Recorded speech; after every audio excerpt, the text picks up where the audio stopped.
Assalamualaikum teman-teman. Perkenalkan, nama saya Prihartini Komaladewi, mahasiswa PG PAUD 2018A, Fakultas Ilmu Pendidikan, Universitas Negeri Jakarta. Nah, pada kesempatan kali ini saya akan membahas mengenai profesi pendidik dan tenaga kependidikan. Bagaimana ya penjelasannya? Ayo kita simak bareng-bareng. Let's check it out. Nah, sebelum membahas lebih lanjut, kita harus pahami dulu nih, apa sih itu profesi? Profesi merupakan jabatan yang harus memiliki keterampilan khusus atau pekerjaan orang yang memiliki keterampilan khusus. Nah, alasan diakui sebagai profesi yaitu harus ada skill atau keterampilan dan harus ada lembaga kursus yang ditempuh. Nah, di sini juga terdapat istilah-istilah dalam profesi. Istilah yang pertama itu ada profesional. Profesional adalah orang yang memiliki keahlian khusus yang nantinya mengharuskan adanya pembayaran untuk dilakukan.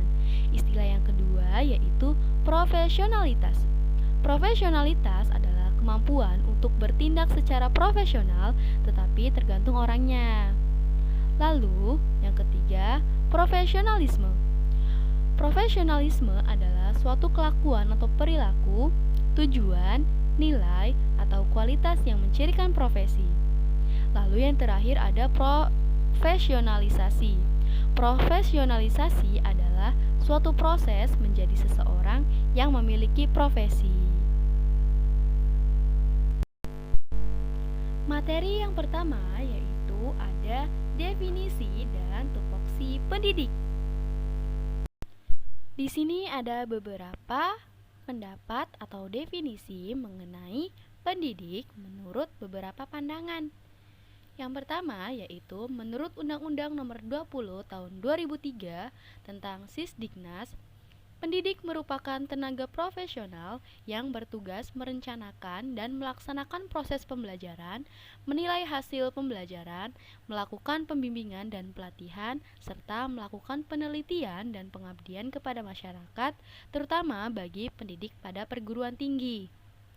Lalu, menurut Undang-Undang Nomor 14 Tahun 2005 tentang Guru dan Dosen, guru adalah pendidik profesional dengan tugas utama mendidik, mengajar, membimbing, mengarahkan, melatih, menilai, dan mengevaluasi peserta didik pada pendidikan anak usia dini, jalur pendidikan formal, pendidikan dasar, dan pendidikan menengah.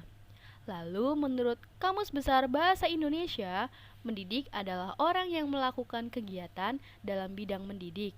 Dalam arti luas, pendidik ialah semua orang atau siapa saja yang berusaha dan memberikan pengaruh terhadap pembinaan orang lain atau peserta didik agar tumbuh dan berkembang potensinya menuju kesempurnaan.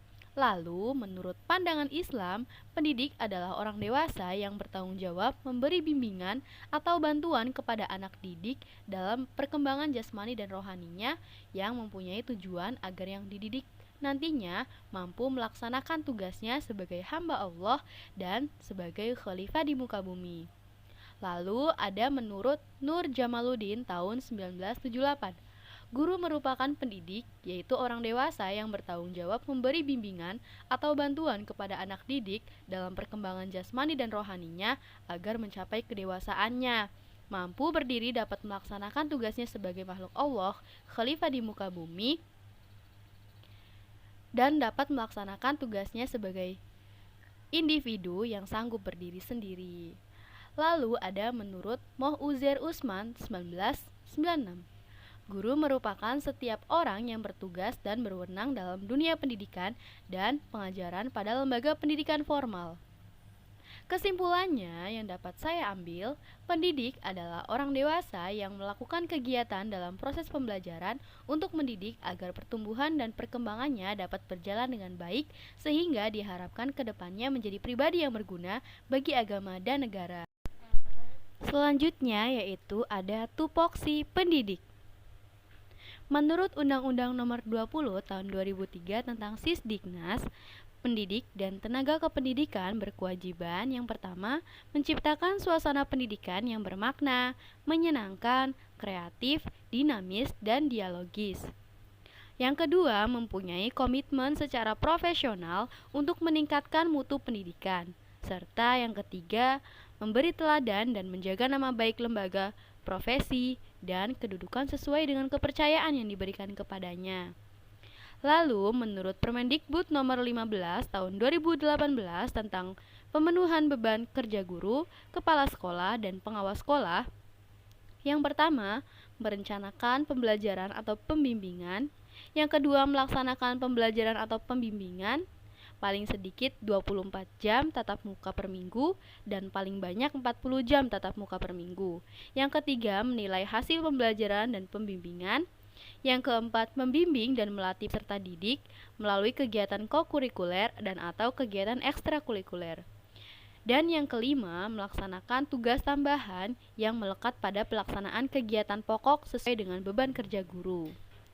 Lalu ada menurut Undang-Undang Nomor 14 Tahun 2005 tentang guru dan dosen, tugas utama guru atau pendidik adalah mendidik, mengajar, membimbing, mengarahkan, melatih, menilai, dan mengevaluasi peserta didik pada pendidikan anak usia dini, jalur pendidikan formal, pendidikan dasar, dan pendidikan menengah. Nah, terdapat juga nih penelitian tentang peran guru yang harus dijalankan, yaitu sebagai berikut. Guru sebagai pendidik, guru sebagai pengajar, guru sebagai pembimbing, guru sebagai pengelola pembelajaran, guru sebagai model dan teladan, guru sebagai anggota masyarakat, guru sebagai administrator, guru sebagai penasehat, guru sebagai pembaharu atau inovator, guru sebagai pendorong kreativitas, guru sebagai emansipator, guru sebagai evaluator, dan guru sebagai kulminator. Lalu, adapun tugas dan fungsi pendidik atau guru. Guru memiliki tugas beragam yang berimplementasi dalam bentuk pengabdian. Tugas tersebut meliputi bidang profesi, bidang kemanusiaan, dan bidang kemasyarakatan. Tugas guru sebagai profesi meliputi mengajar dan melatih. Mendidik berarti meneruskan dan mengembangkan nilai-nilai hidup dan kehidupan. Mengajar berarti meneruskan dan mengembangkan ilmu pengetahuan dan teknologi. Sedangkan melatih berarti mengembangkan keterampilan pada siswa. Sedangkan tugas guru dalam bidang kemanusiaan adalah memposisikan dirinya sebagai orang tua kedua, di mana ia harus menarik simpati dan menjadi idola para siswanya. Adapun yang diberikan atau disampaikan guru hendaklah dapat memotivasi hidupnya, terutama dalam belajar. Bila seorang guru berlaku kurang menarik, maka kegagalan awal akan tertanam dalam diri siswa. Lalu, materi yang kedua yaitu kualifikasi akademik dan kualifikasi kompetensi pendidik. Kita bahas mengenai kualifikasi terlebih dahulu ya. Kualifikasi adalah persyaratan minimum yang harus dipenuhi oleh pendidik atau pengelola PAUD untuk melakukan tugas pokok dan fungsinya secara efektif dan efisien.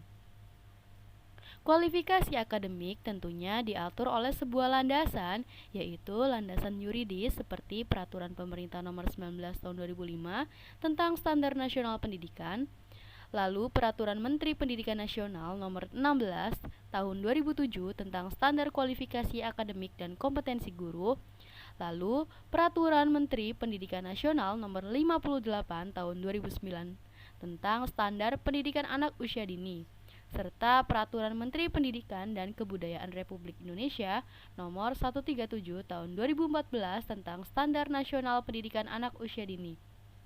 Kualifikasi tersebut diantaranya yang pertama, kualifikasi akademik guru PAUD.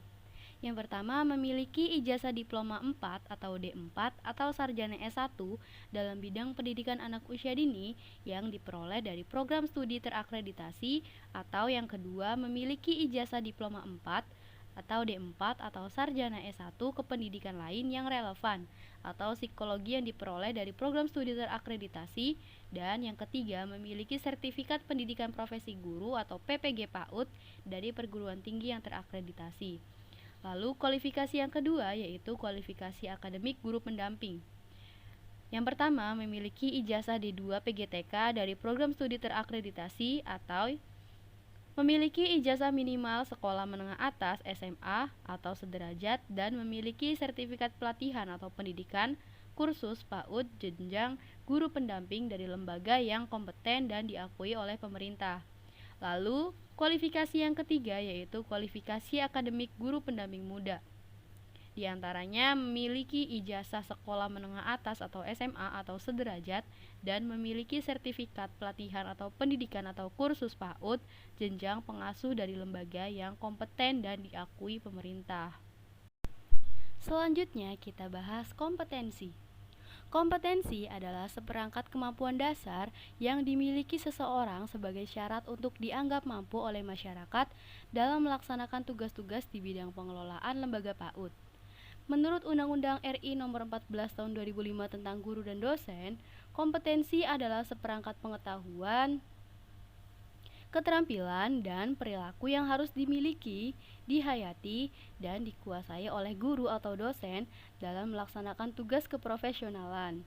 Sama halnya dengan kualifikasi akademik, kompetensi akademik juga tentunya diatur oleh sebuah landasan, yaitu landasan yuridis seperti Peraturan Menteri Pendidikan dan Kebudayaan Republik Indonesia Nomor 137 Tahun 2014 tentang Standar Nasional Pendidikan Anak Usia Dini.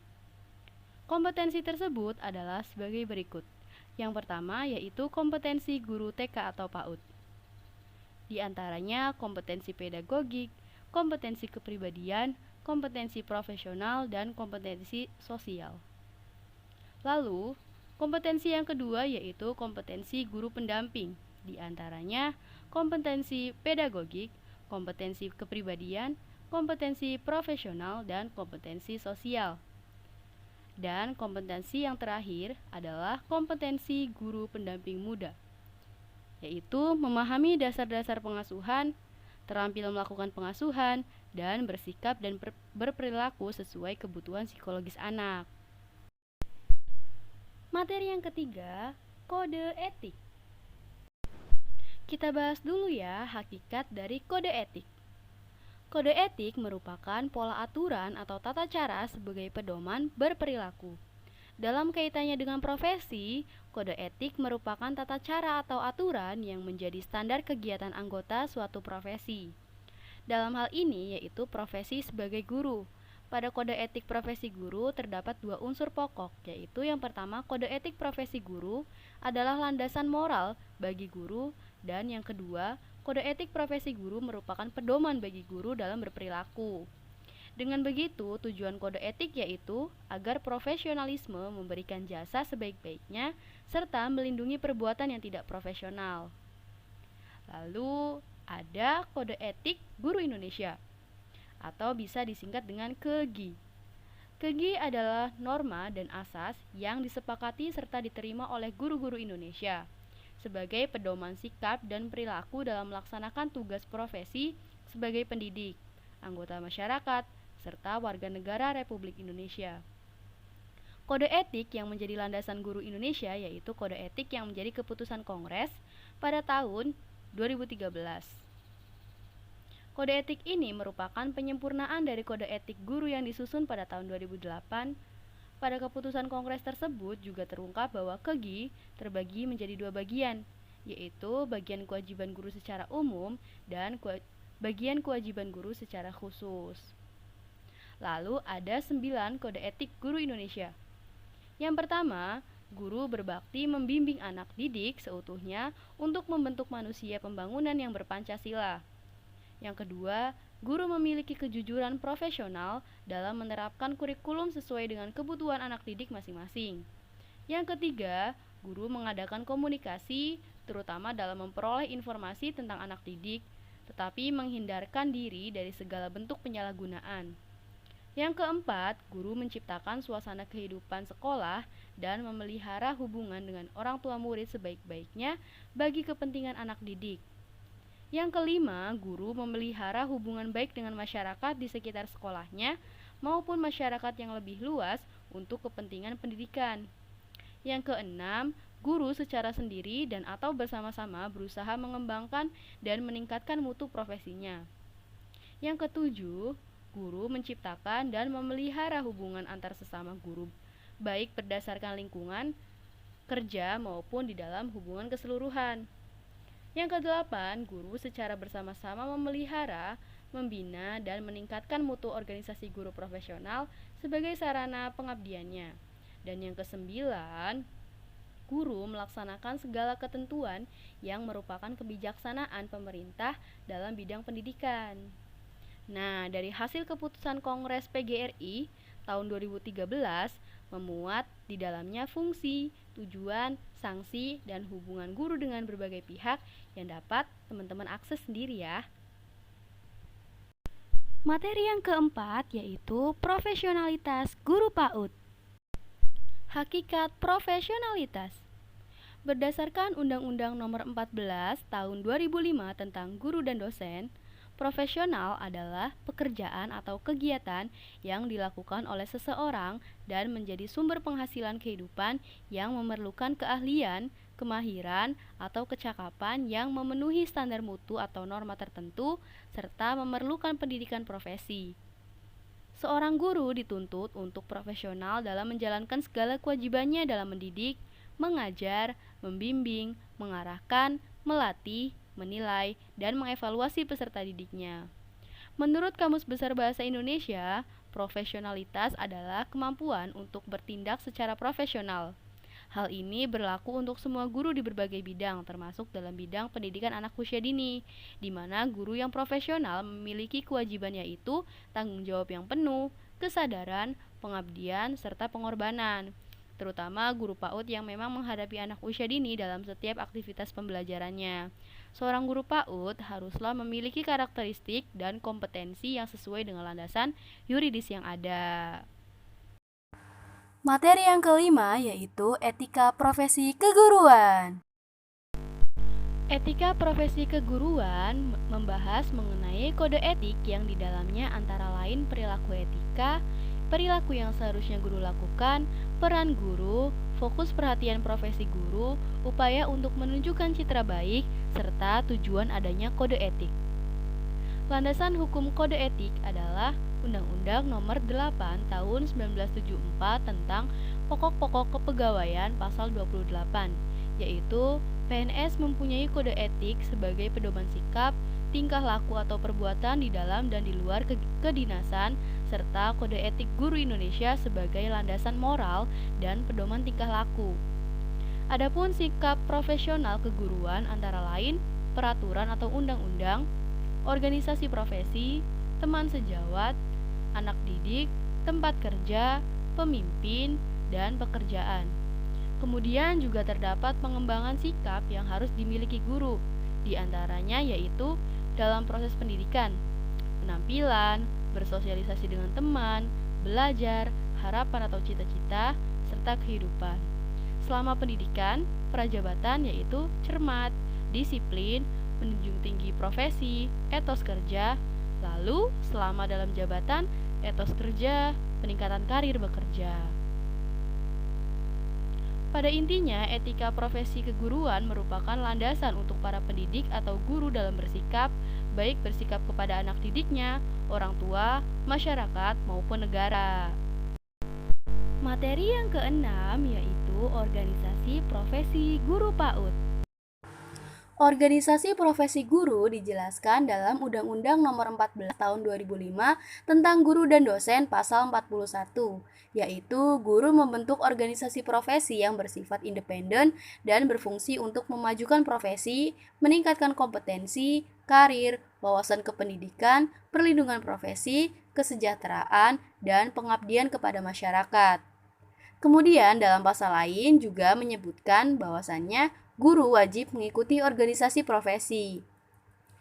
Pengertian organisasi menurut James D. Money, organisasi adalah bentuk setiap perserikatan manusia untuk mencapai tujuan bersama.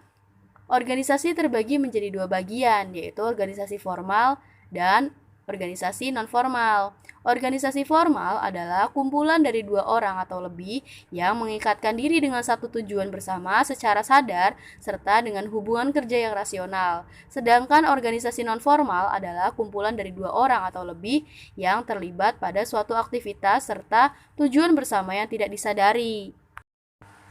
Lalu di sini terdapat tingkatan organisasi profesi guru. Nah, tingkatan ini dimulai dari tingkat internasional, tingkat nasional, tingkat provinsi atau wilayah, serta daerah.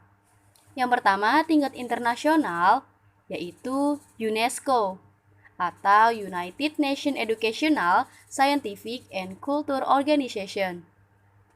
Tingkat yang kedua yaitu tingkat nasional, diantaranya seperti PGRI, Persatuan Guru Republik Indonesia, MGMP, Musyawarah Guru Mata Pelajaran, ISPI, Ikatan Sarjana Pendidikan Indonesia, IPBI, Ikatan Petugas Bimbingan Indonesia, IGI, Ikatan Guru Indonesia, KKG, Kelompok Kerja Guru, PGSI, Persatuan Guru Seluruh Indonesia, FSGI, Federasi Serikat Guru Indonesia, serta FGII atau Federasi Guru Independen Indonesia. Dan tingkat yang ketiga yaitu tingkat daerah, seperti PGRI tingkat provinsi atau PGRI tingkat kabupaten. Lalu juga terdapat lingkup organisasi pada bidang pendidikan anak usia dini. Sama halnya dengan yang tadi, ini pun juga dibagi menjadi 3 tingkatan. Nah, tingkat yang pertama yaitu tingkat internasional, yaitu ada NAISY. Yang kedua, tingkat nasional, ada organisasi formal, diantaranya adalah GOPTKI, Gabungan Organisasi Penyelenggara Taman Kanak-Kanak Indonesia, IGTKI, Ikatan Guru Taman Kanak-Kanak Indonesia, IGRA, Ikatan Guru Raudatul Atfal. Nah, sedangkan organisasi non-formalnya diantaranya adalah HIMPAUDI, Himpunan Pendidikan dan Tenaga Kependidikan Anak Usia Dini Indonesia, Forum PAUD, dan lain sebagainya. Lalu, tingkatan yang ketiga yaitu tingkat daerah, ditemukan yaitu IGTKI Provinsi, BP PAUD, dan lain-lain. Organisasi-organisasi tersebut memiliki susunan organisasi yang jelas, mulai dari visi misi, tujuan, program kerja, jadwal kegiatan, kontribusi organisasi, ADART, dan lain sebagainya. Materi yang ketujuh yaitu pembinaan dan pengembangan guru. Hakikat pembinaan dan pengembangan guru. Guru sebagai tenaga profesional memiliki peran strategis untuk mewujudkan visi penyelenggaraan pembelajaran sesuai dengan prinsip profesionalitas dan untuk mewujudkan profesionalitas guru. Maka dari itu, perlu perbaikan mengenai tata kelola guru. Hal ini yang menjadi dasar perubahan Peraturan Pemerintah Republik Indonesia Nomor 19 Tahun 2017 tentang perubahan atas Peraturan Pemerintah Nomor 74 Tahun 2008 tentang guru. Beberapa permasalahan dan isu strategi serta agenda prioritas pembangunan bidang pendidikan sampai tahun 2019 yaitu yang pertama, pelaksanaan wajib belajar 12 tahun yang berkualitas. Yang kedua, peningkatan kualitas pembelajaran. Yang ketiga, peningkatan manajemen guru, pendidikan keguruan, dan reformasi lembaga pendidikan tenaga keguruan atau LPTK. Yang keempat, peningkatan akses dan kualitas pendidikan anak usia dini. Yang kelima, peningkatan keterampilan kerja dan penguatan pendidikan orang dewasa. Serta yang keenam, penguatan tata kelola pendidikan dan efisiensi pembiayaan pendidikan. Pembinaan dan pengembangan keprofesian guru meliputi pembinaan kompetensi pedagogik, kepribadian, sosial, dan profesional. Sementara itu, pembinaan dan pengembangan karir meliputi penugasan, kenaikan pangkat, dan promosi. Pengembangan dan peningkatan kompetensi bagi guru yang sudah memiliki sertifikat pendidik dilakukan dalam rangka menjaga agar kompetensi keprofesiannya tetap sesuai dengan perkembangan ilmu pengetahuan, teknologi, seni, dan budaya. Kegiatan pembinaan dan pengembangan profesional dapat dilakukan atas prakarsa institusi seperti pendidikan dan pelatihan, workshop, magang, studi banding, dan lain-lain. Lalu ada pembinaan dan pengembangan guru terdiri dari dua hal. Hal yang pertama yaitu pembinaan dan pengembangan profesi guru kejuruan. Cara yang dapat ditempuh diantaranya yang pertama pembinaan guru kejuruan melalui supervisi, yang kedua melalui pelatihan, dan yang ketiga melalui pendidikan lanjutan. Lalu hal yang kedua yaitu pembinaan dan pengembangan karir guru kejuruan. Yaitu pembinaan dan pengembangan karir guru terdiri dari tiga ranah. Di antaranya penugasan, dibagi menjadi tiga jenis guru yaitu guru kelas atau wali kelas, guru mata pelajaran, dan guru bimbingan konseling atau konselor. Lalu yang kedua, profesi. Kegiatan promosi harus didasari atas pertimbangan prestasi dan dedikasi tertentu yang dimiliki oleh guru. Dan yang terakhir yaitu kenaikan pangkat. Kenaikan pangkat dan jabatan fungsional guru dalam rangka pengembangan karir merupakan gabungan dari angka kredit, unsur utama, dan penunjang ditetapkan sesuai dengan Permenek PAN dan BR nomor 16 tahun 2009. Selanjutnya akan membahas mengenai peningkatan profesional guru dan pengembangan keprofesian berkelanjutan atau PKB. PKB berdasarkan Permendagpan dan RB nomor 16 tahun 2009 pasal 1 butir 5. Pengembangan keprofesian berkelanjutan adalah pengembangan kompetensi guru yang dilaksanakan sesuai dengan kebutuhan, bertahap dan berkelanjutan untuk meningkatkan profesionalitasnya. PKB merupakan pembaruan secara sadar akan pengetahuan dan peningkatan kompetensi guru sepanjang kehidupan kerjanya. PKB dilaksanakan dalam upaya mewujudkan guru-guru yang profesional, bermartabat, dan sejahtera, sehingga guru dapat berpartisipasi aktif untuk membentuk insan Indonesia yang bertakwa kepada Tuhan Yang Maha Esa, unggul dalam ilmu pengetahuan dan teknologi, memiliki jiwa estetis, etis, berbudi pekerti luhur, dan berkepribadian. Terdapat tujuan utama dari pengembangan profesional guru melalui PKB adalah peningkatan pembelajaran siswa. Nah, terdapat juga tujuan umum dan tujuan khususnya. Tujuan umum PKB yaitu untuk meningkatkan kualitas layanan pendidikan di sekolah atau madrasah dalam rangka meningkatkan mutu pendidikan. Sedangkan tujuan khususnya adalah yang pertama, memfasilitasi guru untuk mencapai standar kompetensi profesi yang telah ditetapkan.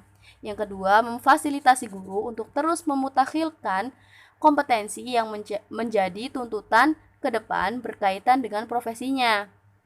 Yang ketiga, memotivasi guru agar memiliki komitmen melaksanakan tugas pokok dan fungsinya sebagai tenaga profesional.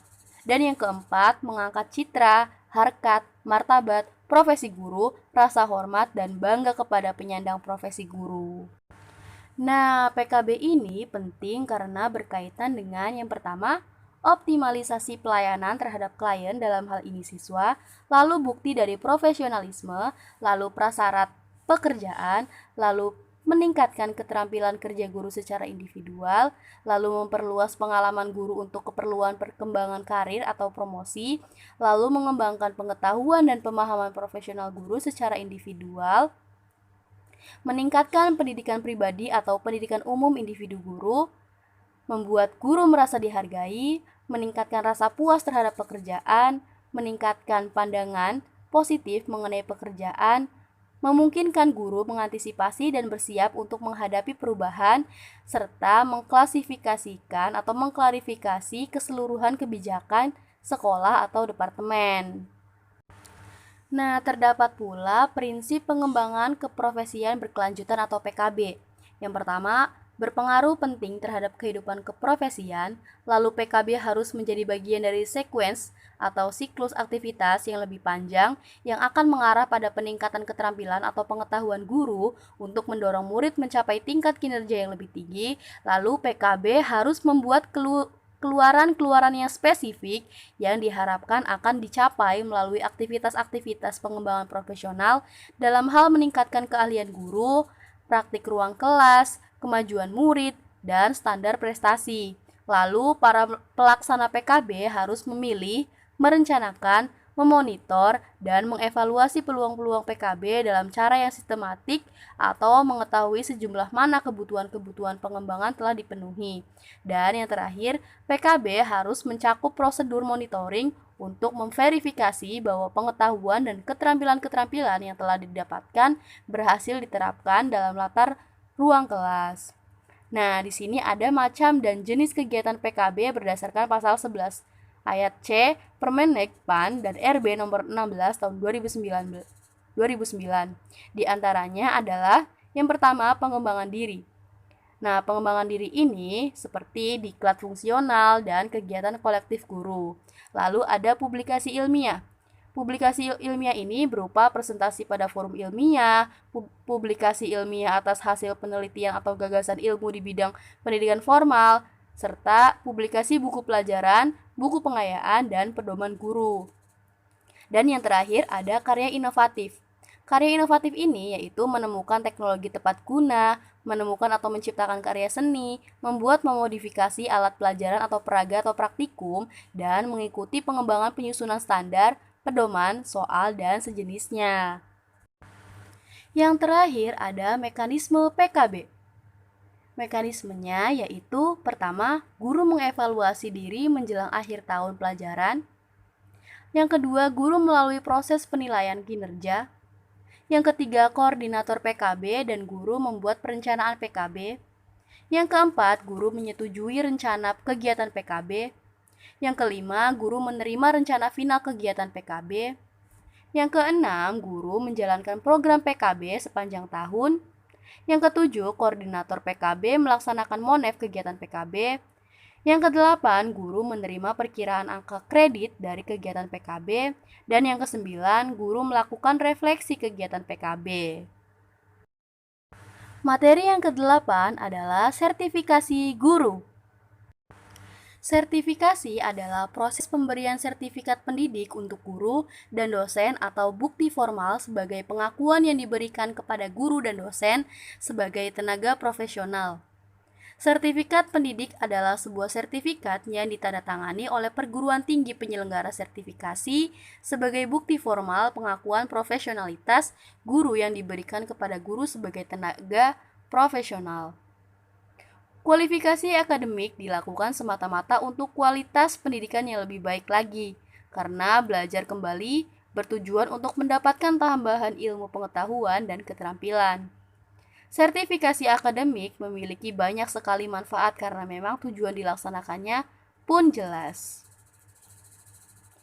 Nah, ada dasar hukum penyelenggaraan sertifikasi guru. Dasar hukumnya yaitu Undang-Undang Nomor 20 Tahun 2003 tentang Sistem Pendidikan Nasional, Undang-Undang Nomor 14 Tahun 2005 tentang Guru dan Dosen, Peraturan Pemerintah Nomor 19 Tahun 2005 tentang Standar Nasional Pendidikan, Peraturan Pemerintah Nomor 74 Tahun 2008 tentang Guru Pedoman, Penetapan Peserta Sertifikasi Guru 2010, Peraturan Menteri Pendidikan Nasional Nomor 16 Tahun 2007 tentang Standar Kualifikasi dan Kompetensi Guru, Peraturan Menteri Pendidikan Nasional Nomor 10 Tahun 2009 tentang Sertifikasi bagi Guru dalam Jabatan, serta Keputusan Mendiknas Nomor 022/P 2009 tentang penetapan perguruan tinggi penyelenggara sertifikasi guru dalam jabatan. Terdapat pelaksanaan alur dan prosedur sertifikasi guru yang dapat dilihat di gambar. Silakan dilihat ya gambarnya dan dipahamin. Nah, alhamdulillah banget ya, saya bisa menyelesaikan penjelasan mengenai profesi pendidik. Semoga teman-teman yang menyimak dan menonton bisa mengambil ilmu yang sudah saya paparkan dan semoga ilmunya dapat bermanfaat dalam kehidupannya. Nah, di sini ada referensinya. Silakan dilihat ya referensinya. Ya, terima kasih untuk Allah Subhanahu wa taala, Ibu Indah Juniasi SPD MPD serta aplikasi Edit, sehingga saya bisa membuat video ini dengan lancar. Akhirul kalam, wassalamualaikum warahmatullahi wabarakatuh.